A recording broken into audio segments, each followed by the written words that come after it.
Meus irmãos, muita paz.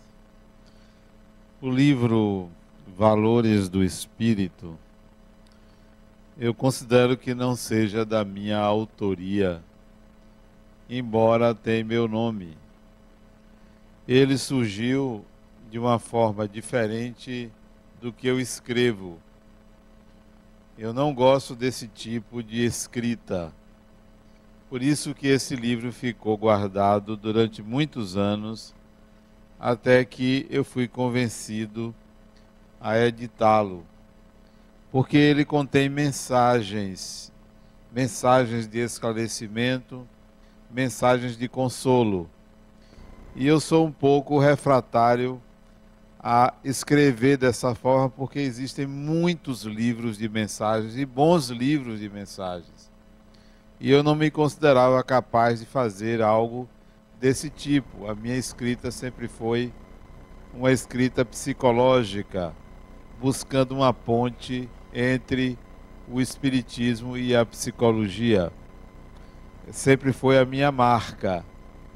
Mas esse surgiu diferentemente dos outros, eu aí o rejeitei, igual aquele filho que você renega porque ele é contra tudo que você imaginou que um filho deveria fazer. Então esse aqui foi um filho rejeitado.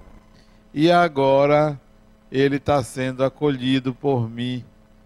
Doei para uma instituição em São Paulo, a Boa Nova, editar o livro. Então eu estou hoje fazendo uma espécie de acolhimento a um livro que eu rejeitei. Espero que vocês gostem. Mas, na realidade, o conteúdo desse livro é também uma espécie de o que eu preciso aprender. Tudo na vida a gente tem que aprender alguma coisa. E como eu me encontro num processo de aprendizado constante, aprendo com leituras, aprendo com filmes, aprendo com meus pacientes, aprendo com meus amigos, aprendo com meus colegas de trabalho, sempre aprendendo. Então o conteúdo desse livro, que eu vou ter a oportunidade de ler, eu ainda não li, eu vou ler. Eu vou pedir à editora para me dar, para eu poder ler, porque eu escrevi há 17 anos atrás, não me lembro, e como não se parece com o que eu estou acostumado a escrever, eu também vou ler daqui para Semana Santa, eu vou ver se eu consigo lê-lo, se tiver fôlego para isso, para poder absorver o seu conteúdo. Então, a mim me parece que é algo inédito. Ana estava lendo e eu me perguntando, foi eu que escrevi isso? Alguma coisa se parece com o que eu escrevo, outras não se parecem. É claro que eu estou dizendo que há um autor espiritual, é claro.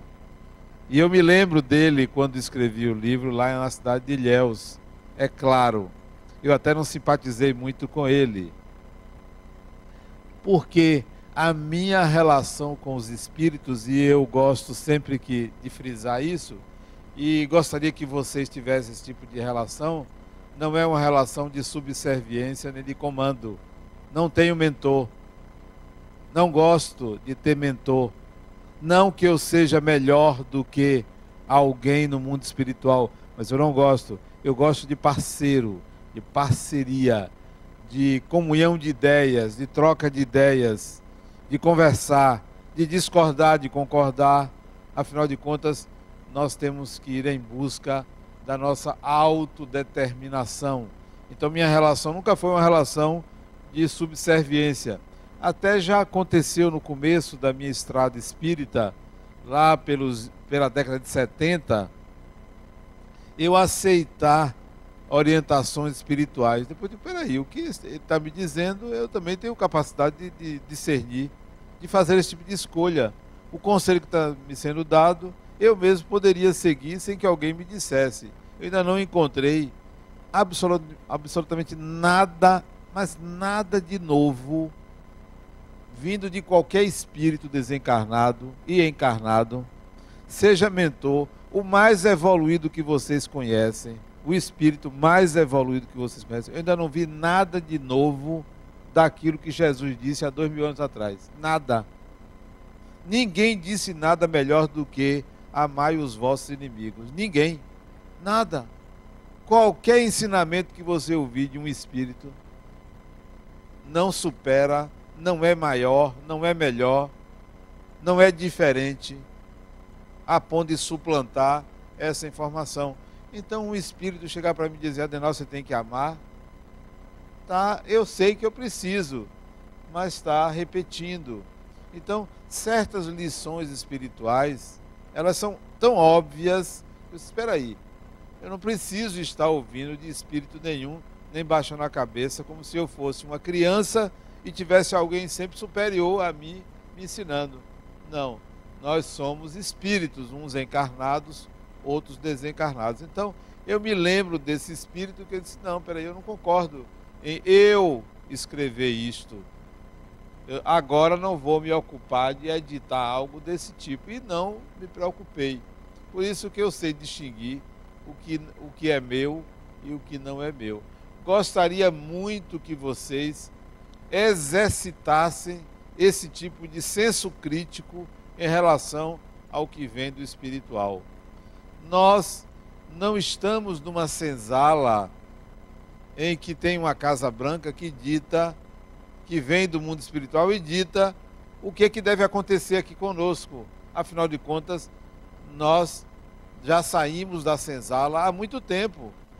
Já não estamos mais na senzala. Então, por que nós vamos nos submeter a um controle espiritual? Eu questiono muitos médiuns que se submetem a isso, até porque eu percebo que muitos se valem desta condição de médiuns para camuflar a sua própria personalidade, para camuflar aquilo que eles mesmos acreditam, mas que não tem coragem de dizer que é ele ou ela, e atribui aos espíritos. Então, eu sinto que é possível a gente ter uma outra relação com o mundo espiritual.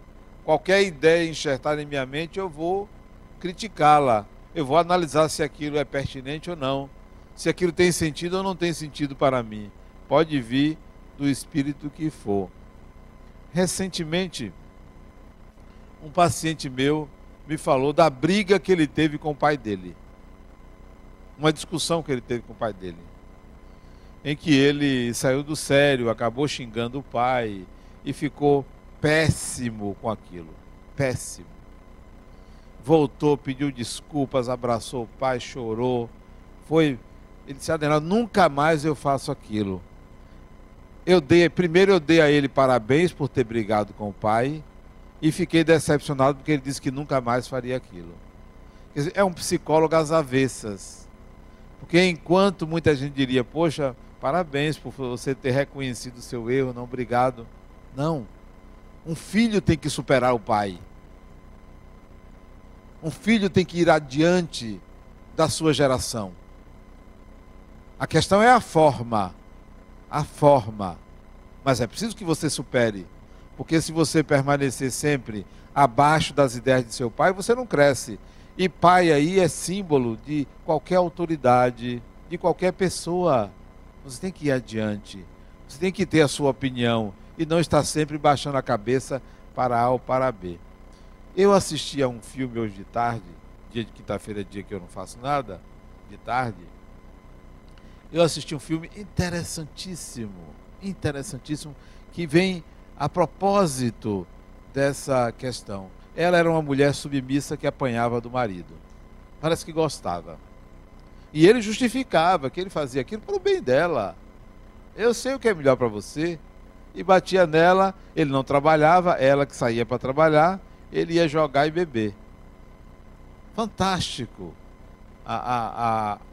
o simbolismo do filme. Acontece que ela conhece uma outra pessoa, se apaixona por essa outra pessoa, e aí vira ao contrário, diz, não, agora eu não quero mais você não, porque eu sou amada por outra pessoa, eu gosto de você, eu sou amada por outra pessoa. Ele disse, então vai embora. Ele disse, eu vou mesmo. Ele disse, você vai voltar. Ela ia e voltava ele, né? Voltava, apanhava e ia. Porque a paixão dela era um personagem de um filme. Ela se apaixonou pelo personagem de um filme. O filme se chama A Rosa Púrpura do Cairo. É uma ficção, mas que mostra como nós criamos personagens, mas acabamos nos submetendo a alguém que a gente acredita um poder sobre nós. E isso serve para a questão espiritual, para a questão religiosa.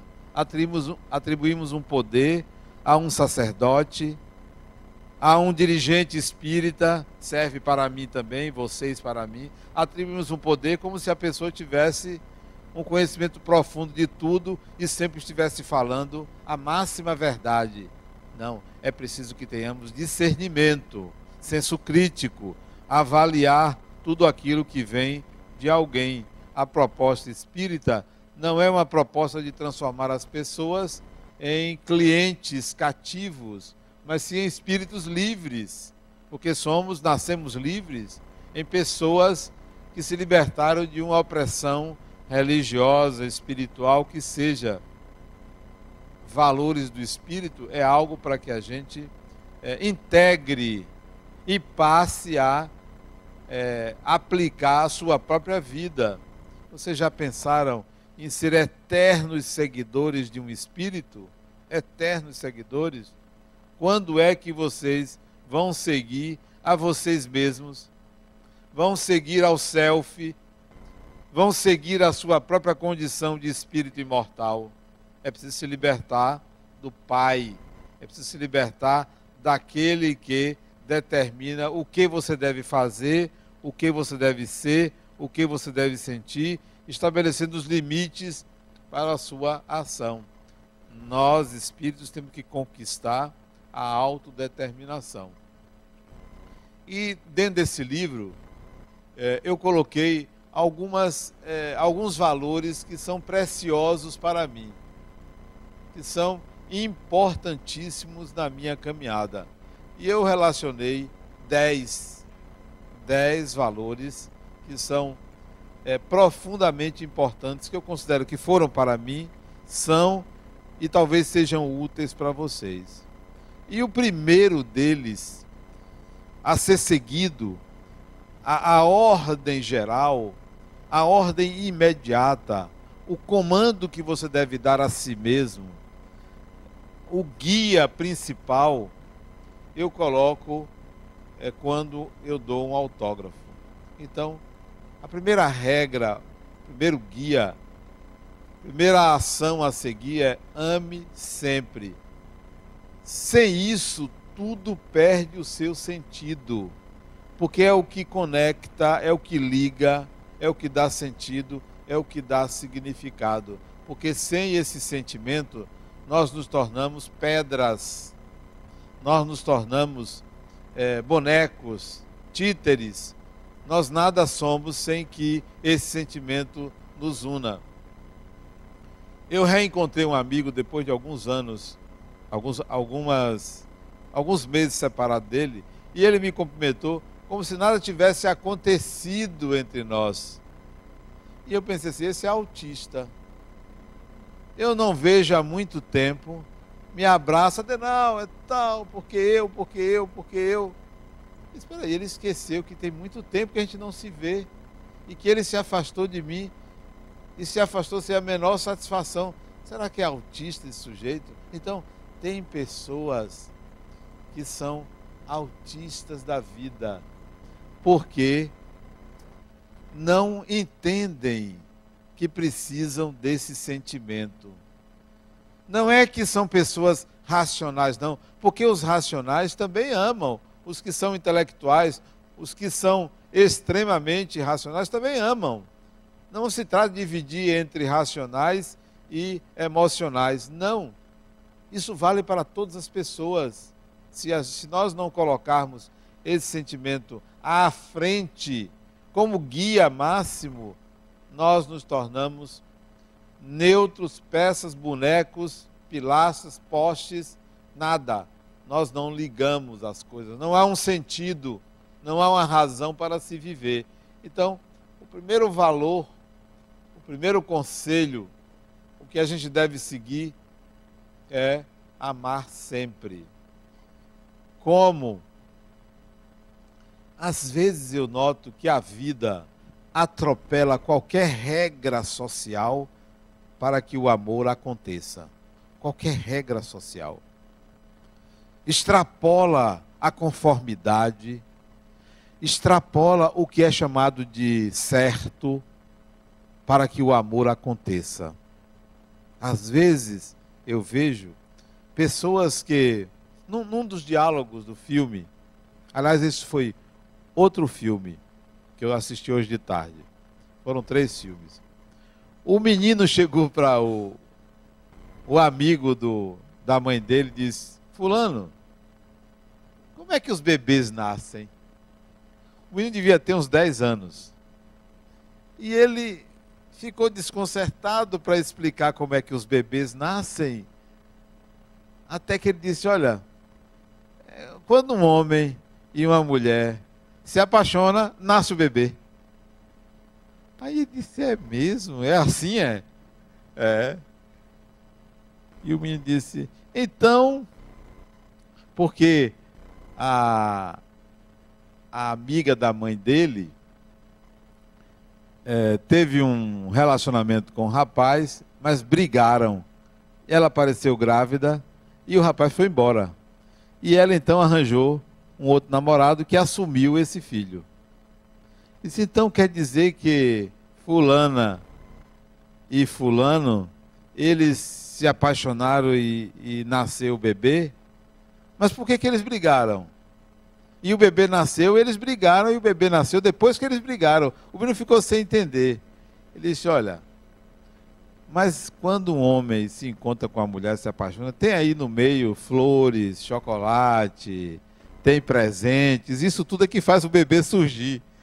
Ele se enrolou todo para explicar ao menino como é que nasce um bebê, né? Ele nem se valeu daquela questão da sementinha que bota aqui, bota ali, não sei o que lá, aquelas besteiras que as mulheres inventam para os seus filhos, né? Só para não dizer, só para não falar de sexo. E o que eu estou dizendo é que o amor, para acontecer, une pessoas, as mais diferentes, fugindo das convenções sociais, dos relacionamentos convencionais, para que uma criança nasça, para que o espírito retorne. E eu fico achando interessante quando alguém me disse: olha, foi sem querer que eu engravidei. Eu acho isso interessantíssimo, né? Não tem sem querer. O querer é da vida. O querer não é da pessoa, é da vida.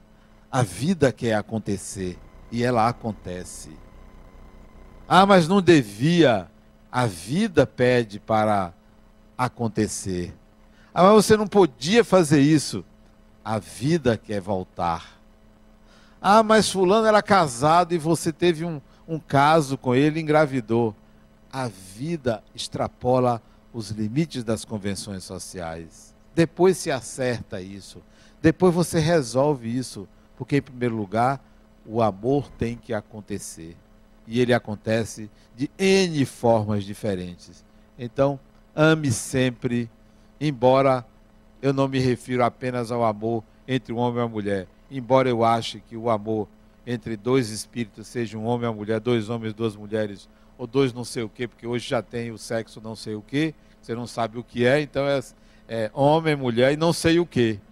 Então, até entre 2 não sei o quê, é bonito. O amor é sempre bonito, né?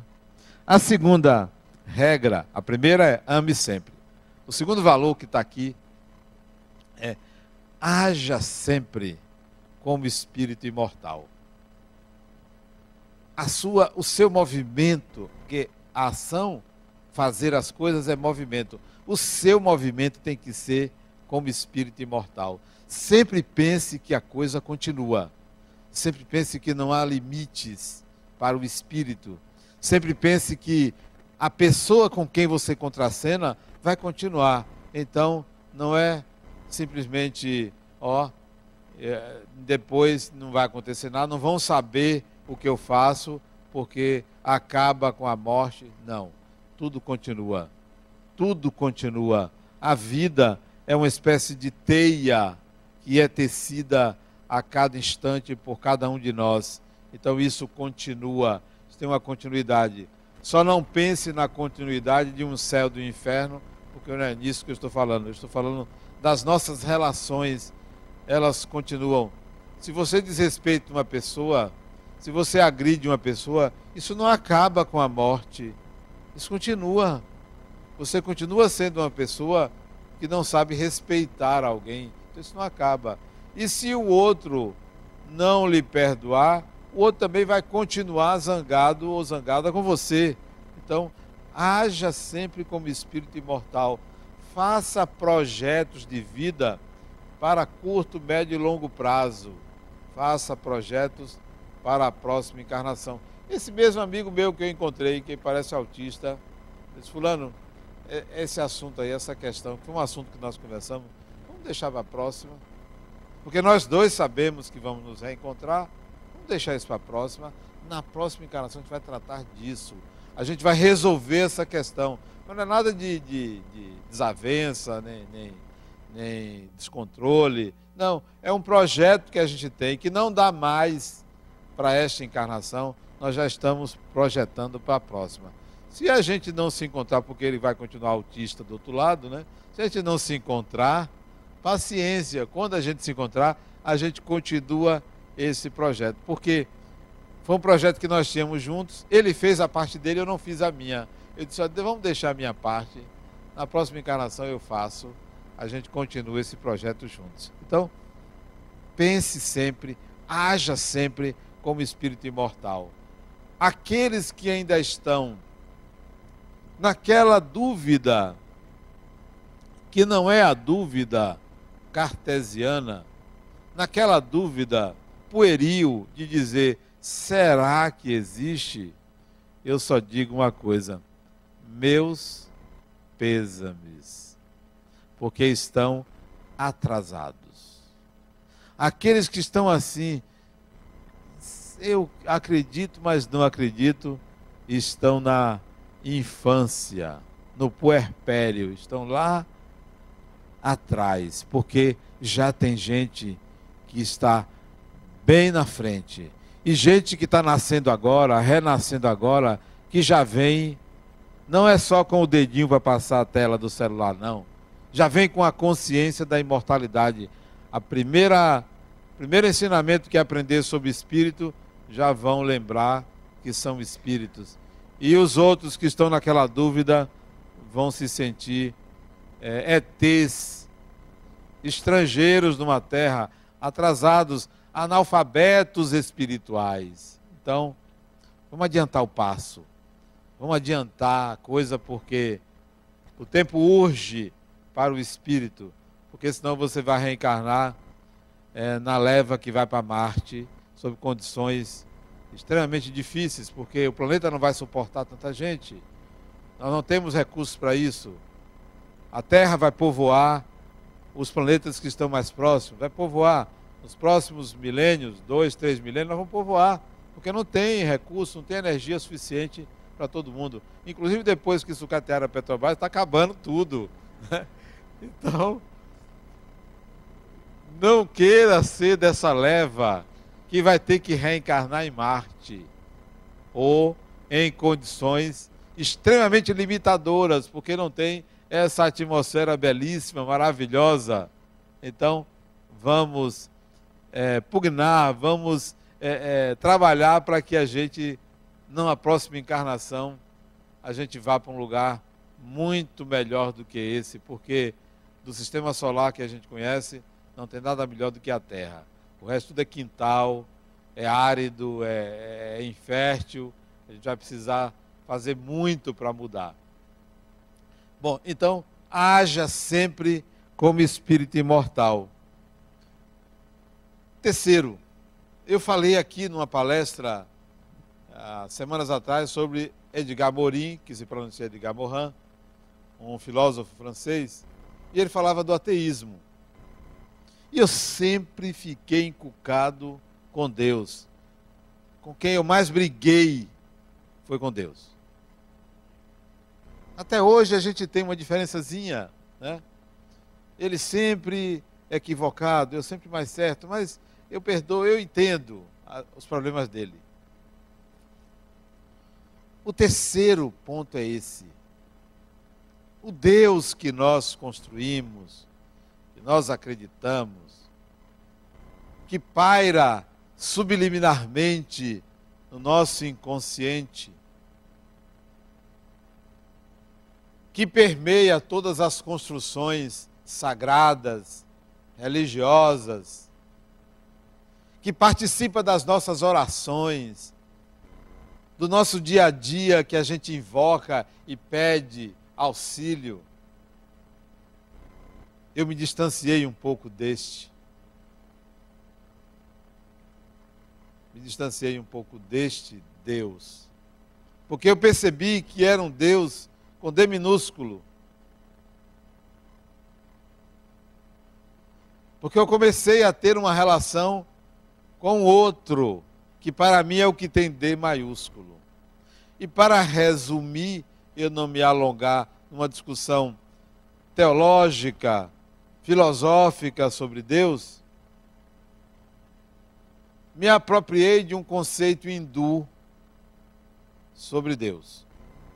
E depois que eu li um livro, que eu recomendo a vocês, de um americano de nome Joseph Campbell, ele escreveu sobre as faces de Deus.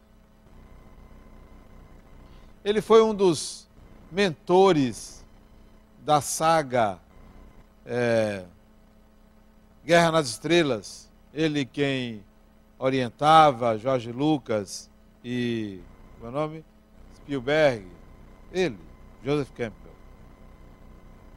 Então me apropriei dos conceitos de Campbell, do hinduísmo, para descobrir que a relação que eu preciso ter com Deus, que eu preciso incorporar, eu coloquei nesta frase: veja Deus no outro. Se você não perceber a divindade no seu semelhante, você vai se sentir superior, etnocêntrico, fundamentalista, incapaz de enxergar além de si mesmo. Terceiro princípio a ser incorporado é: veja Deus no outro. Se relacione com esse Deus que está numa fala hindu do Namastê. O Deus que habita em mim reverencia o Deus que habita em você, algo assim. Então, veja o Deus no outro. E não o Deus que você procura, quer encontrar, quer chegar perto, quer pedir, todo-poderoso. E o outro?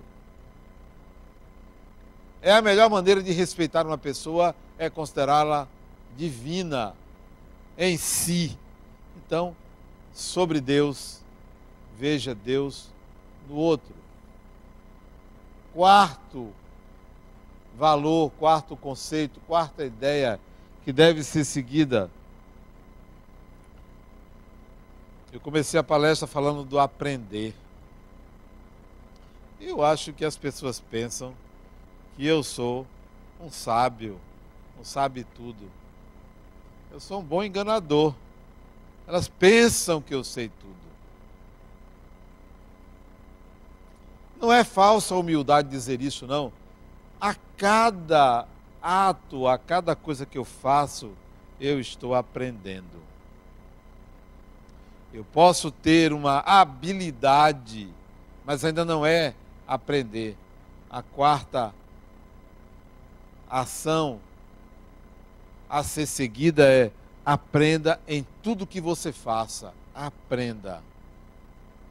Aprenda.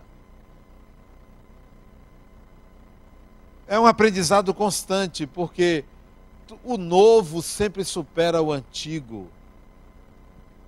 Todo conhecimento é provisório. todo conhecimento é provisório. A linguagem é provisória.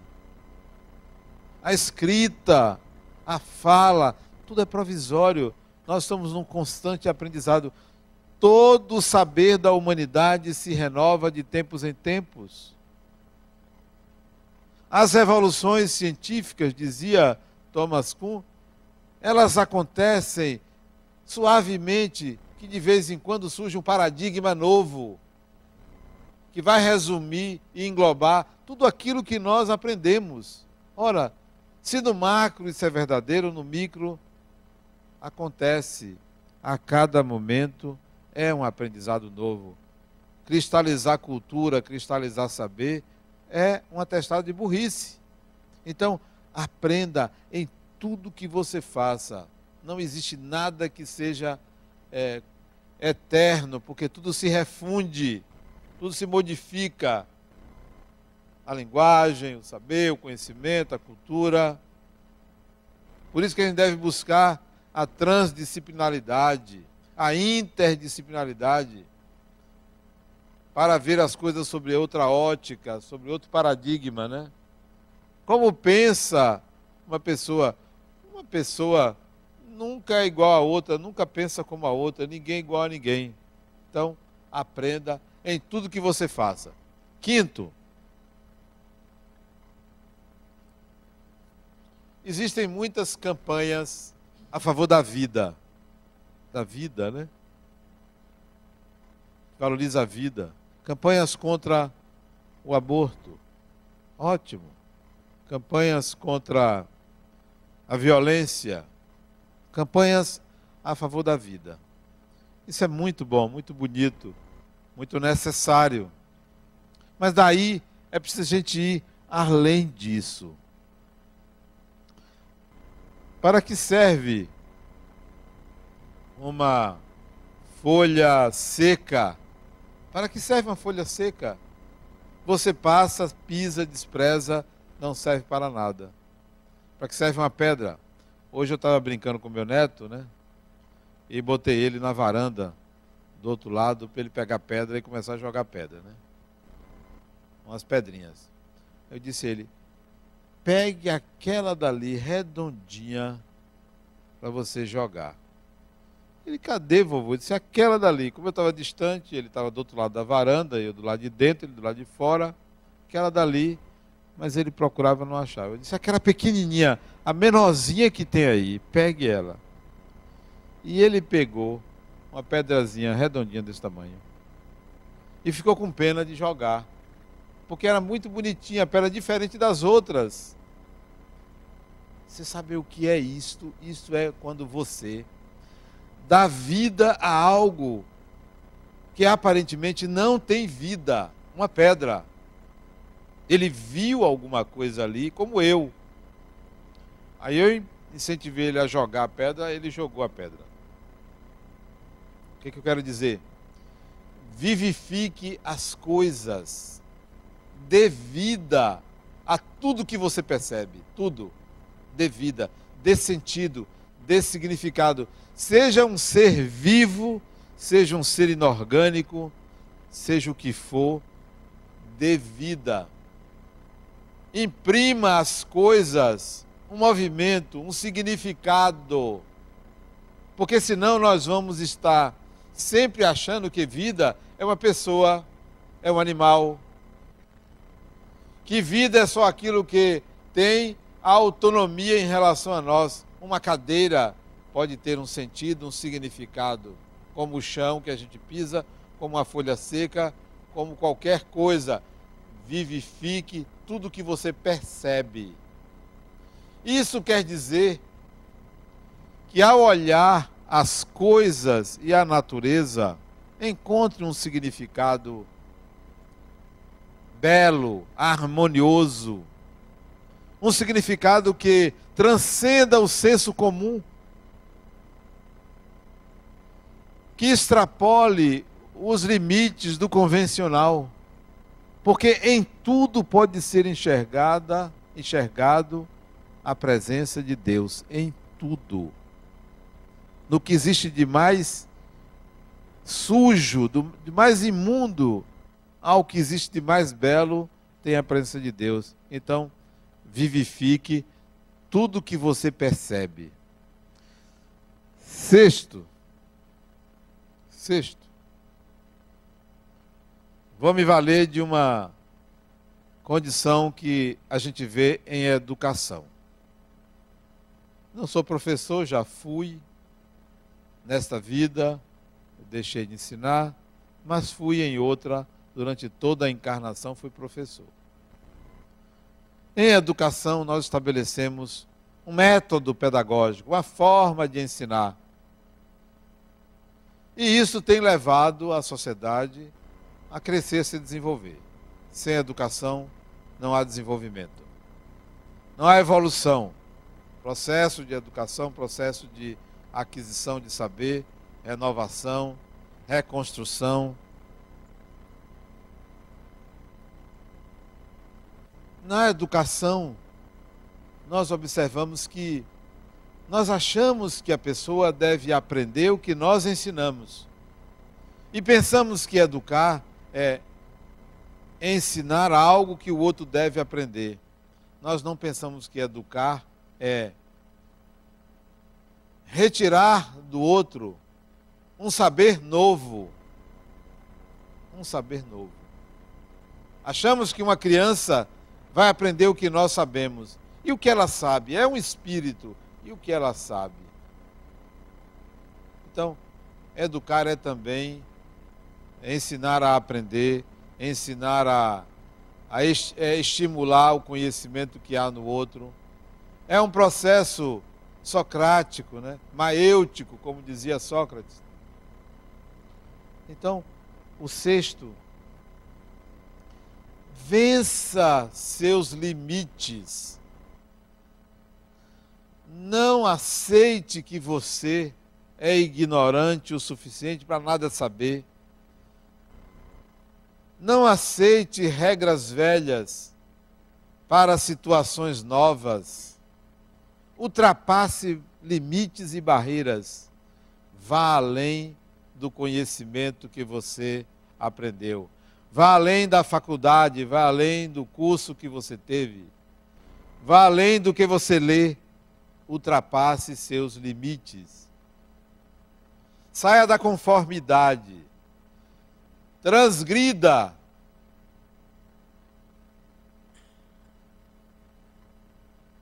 Transgrida. Só que é preciso saber transgredir. Transgressão é sinal de inteligência. As pessoas certinhas, cuidado com as pessoas certinhas. Cuidado com as pessoas moralistas. Cuidado. É um poço de imoralidade. Porque toda alma é imoral. Toda alma é imoral. Tem alguém aqui que não seja imoral? Por favor, depois me dê o telefone para eu indicar um psicólogo. Toda alma é imoral. Transgrida, vença seus limites. Responsabilize-se pela transgressão, mas ultrapasse os limites. Sétimo, não se apequene. Não se apequene. Não se intimide. Vejo muita gente que não usa a sua dignidade perante os outros. Tenha dignidade. Não aceite qualquer tipo de preconceito, humilhação, redução da sua condição humana, de pessoa, de ser, de cidadão. Por pior que você seja, por mais transgressor que seja, não se apequene. Oitavo. São 10. Resumi em 10. Embora tenha um bocado de capítulos, acho que tem mais de 50 capítulos, mas eu resumi em 10. Não que eu li, eu me lembrei. Eu vou precisar ler, né? Vou ver se não valer o conteúdo, a capa é bonita, viu? Eu gostei. Fazemos capas melhores aqui, mas ninguém é perfeito, né? É igual a freudiano. Ninguém é perfeito, né? Não é junguiano, né? Não é não? Não é não, Solô? Oitavo. Esta encarnação, eu nasci numa família pobre. Morava numa cidade do interior. Filho de um soldado. Meu pai era soldado. E de uma dona de casa que mal tinha terceira série. Mal tinha sido alfabetizado. Morava numa casinha de 2 quartos, onde vivia o pai e a mãe, 10 filhos. 9 problemas, 10 filhos.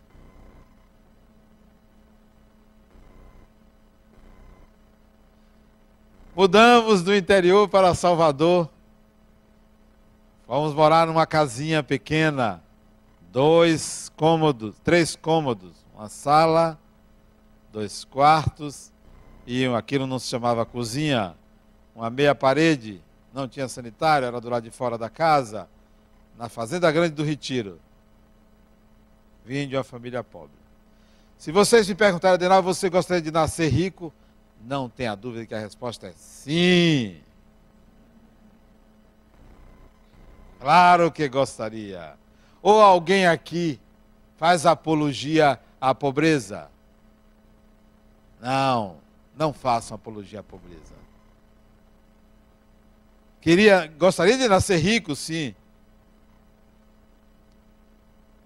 Ascendi socialmente, graças ao estudo, ao trabalho, ascendi socialmente. Não me tornei rico, mas pertenço a uma classe considerada favorecida. Saindo da riqueza e da pobreza, aprendi que a gente deve ser próspero.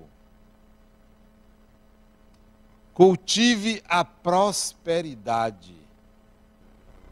Prosperidade quer dizer, busque o melhor para você e para a sociedade. Prosperidade.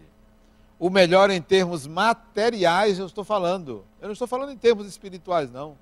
Busque o melhor para você e para a sociedade, porque só para você é egoísmo, só para os outros você vai deixar de aprender. Cultive a prosperidade. Você não deve ser rico, deve ser próspero.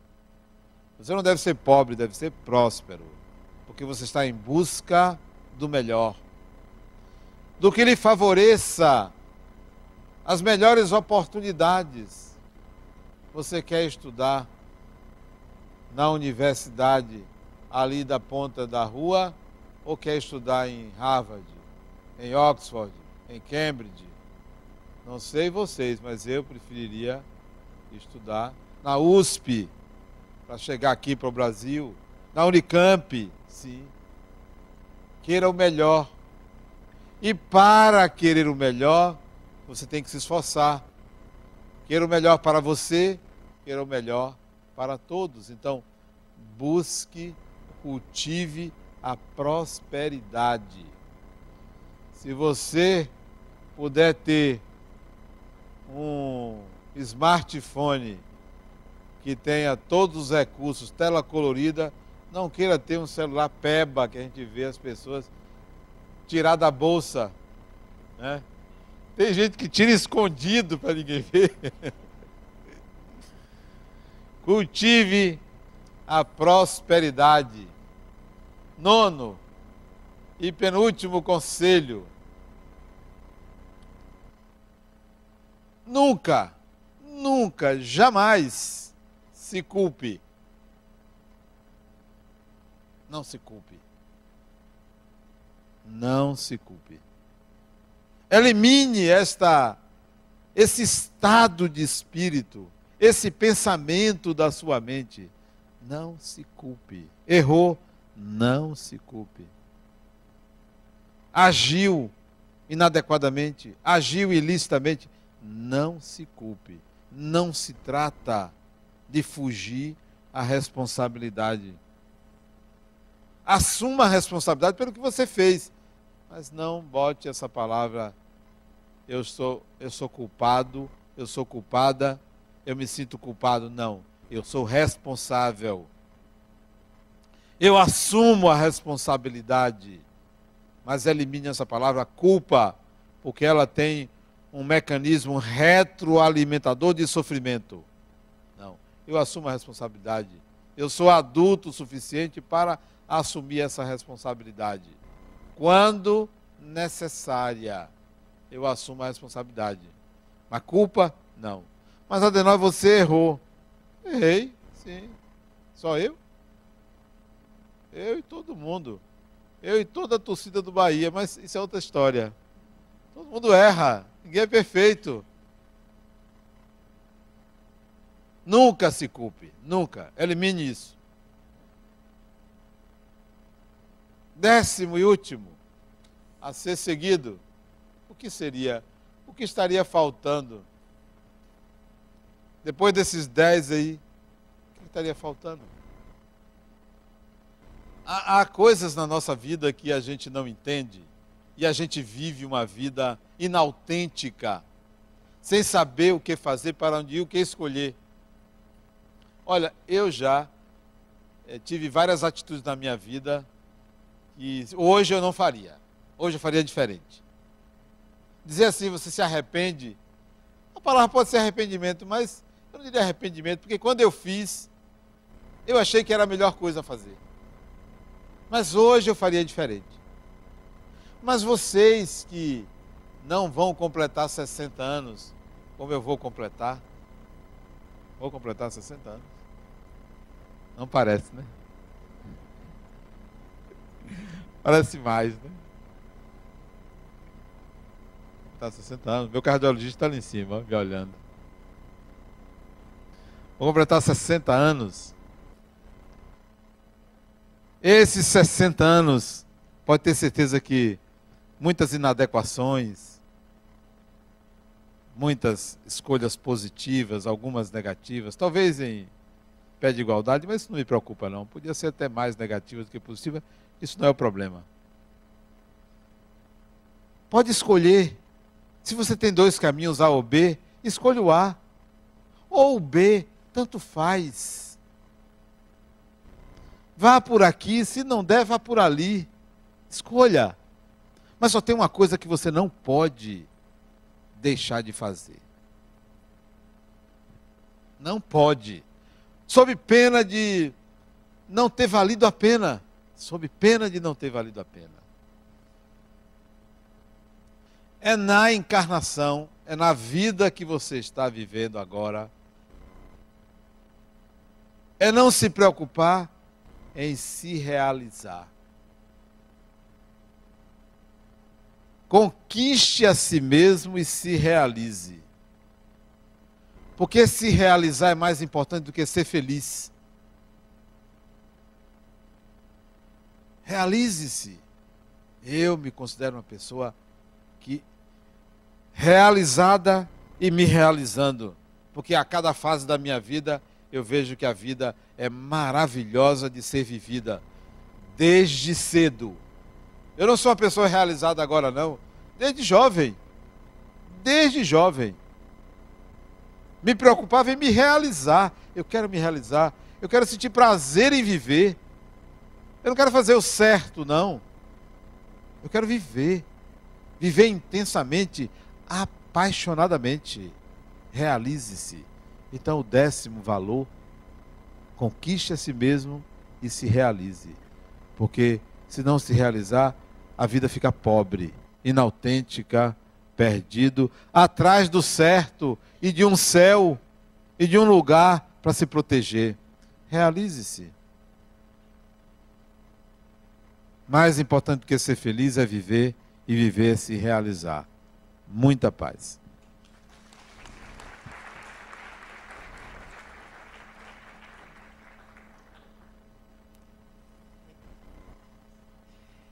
Nós hoje temos 2 pequenos avisos a dar, pequenos, mas grandiosos.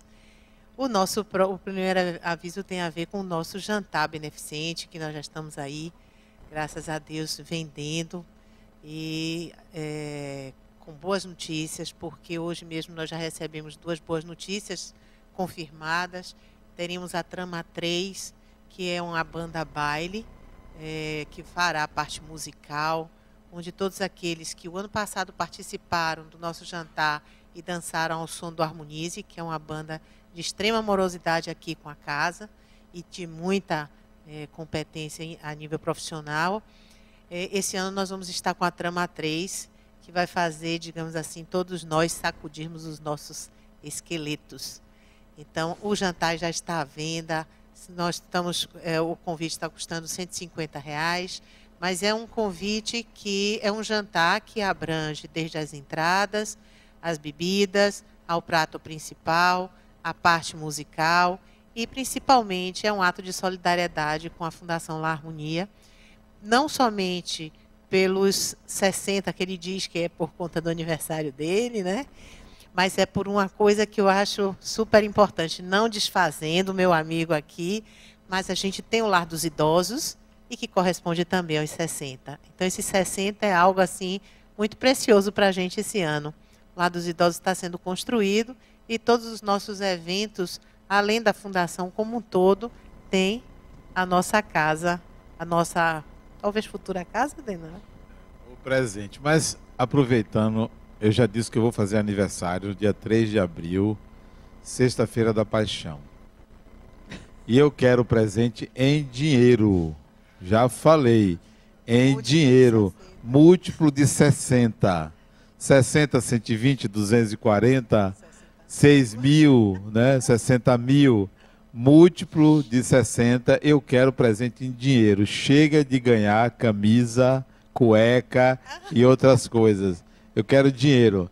E a conta está no site da Fundação para a construção e manutenção do Lar dos Idosos, que eu vou entrar na faixa de idosos. Então é só entrar no site, está lá, como colaborar. Clica e ali tem o número da conta no Bradesco, Caixa Econômica, Banco do Brasil. Depositem e mandem cópia do recibo para a própria Fundação. É o presente que eu quero receber. Agora, não sejam casquinhas. Tire a mão do bolso, né? Então, o jantar vai ser não só o som da Trama 3, como também teremos o estacionamento, tá? Não precisa ninguém se preocupar com o estacionamento. E Davi Melo, como sempre, um espírito muito do bem, que abraça sempre a casa. Quem estará também no comando do nosso cardápio, que foi discutido essa semana e está assim, de dar água na boca de quem está pronto a compartilhar conosco esse momento, que é o primeiro evento da Fundação agora em 2015. E o segundo aviso, que eu vou pedir a Rodrigo para colocar também já o filmezinho, é a nossa Semana Espírita. Nós vamos estar realizando a Semana Espírita de 13 a 19 de abril, aqui mesmo na Fundação. E começa no dia 13, é uma segunda-feira, com a palestra de Naon Castro. Na terça teremos Fernando Santos, que é o nosso fotógrafo da noite, com o teatro.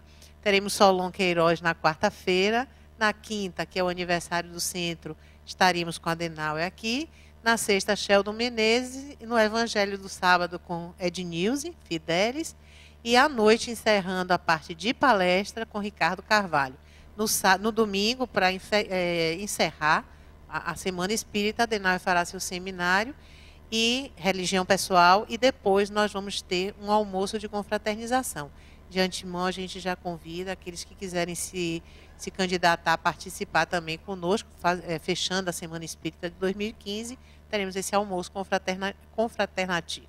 Então é isso aí, gente, vamos ao nosso passe coletivo, vamos à oração final que a Adenauer fará, e ele depois estará ali para os autógrafos. Ó. Ah, sim, o filmezinho, desculpem. Obrigada, Solon.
Convidamos os médiuns passistas a ocuparem as suas posições. Fechemos os nossos olhos, respiremos suavemente, buscando captar melhor as energias espirituais que vêm através dos passistas, que se mistura com as energias dos espíritos amigos. Que os nossos pensamentos alcancem alguém em especial que precisa de energia, alguém que precisa de conforto, alguém que não está em seu equilíbrio, alguém que porventura nos afronta. Que sejamos agora doadores, que a luz que emana da nossa alma possa alcançar esta pessoa, quem quer que seja, onde esteja. Que nunca deixemos essa condição de agentes de Deus em favor do próximo, entendendo que todo ser humano necessita da compreensão do outro, do olhar amoroso do outro. Que em nossas orações, nos momentos de intimidade com Deus, possamos vibrar em favor da paz à nossa volta, da paz na sociedade, da paz na nossa terra. Que os nossos pensamentos alcancem o nosso Mestre Jesus em agradecimento pelas suas lições, pelo exemplo, pelo amor que pregou. Sê conosco, Jesus, que a tua paz, o teu amor esteja sempre em nossos corações e nos leve de volta aos nossos lares.